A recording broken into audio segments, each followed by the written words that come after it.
In public, on the way into a weekly caucus meeting, MPs showed support for their leader.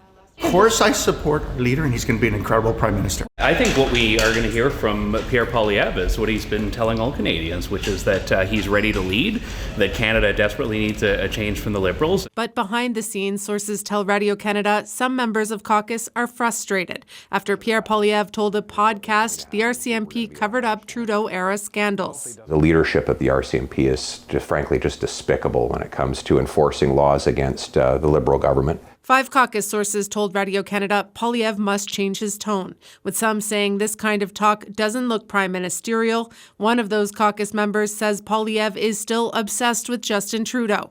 Many of the scandals of the Trudeau era should have been involved jail time. The RCMP had been doing its job and not covering up for him, then he would have been criminally charged. The RCMP denies any political interference in past investigations into the SNC-Lavalin affair and the 2016 Aga Khan scandal.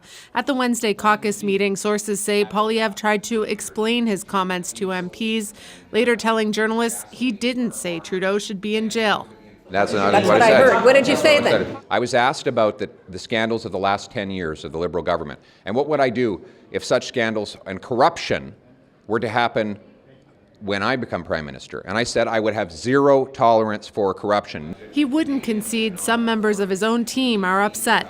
Well, listen, my view is that Conservatives all agree on one thing. People should be held accountable for corruption. Poilievre faces a leadership review in January, and though he still appears to have widespread support within his party, it's unclear if he successfully put to bed unrest within his own caucus. Kate McKenna, CBC News, Ottawa.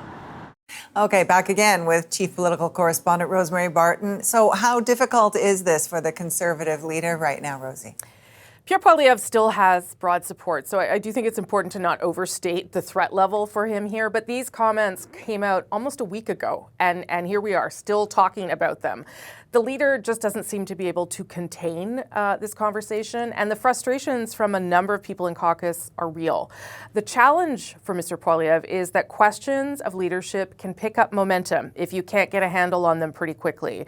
And the more caucus members talk, the more others are emboldened to do so. Given Poilievre only tried to explain the comments or suggest even, as you saw there, that he had been misunderstood, it's a sign he may not yet be understanding what some people inside his own caucus are telling him indirectly right now. Okay, thanks for this. That's Chief Political Correspondent Rosemary Barton reporting in Ottawa.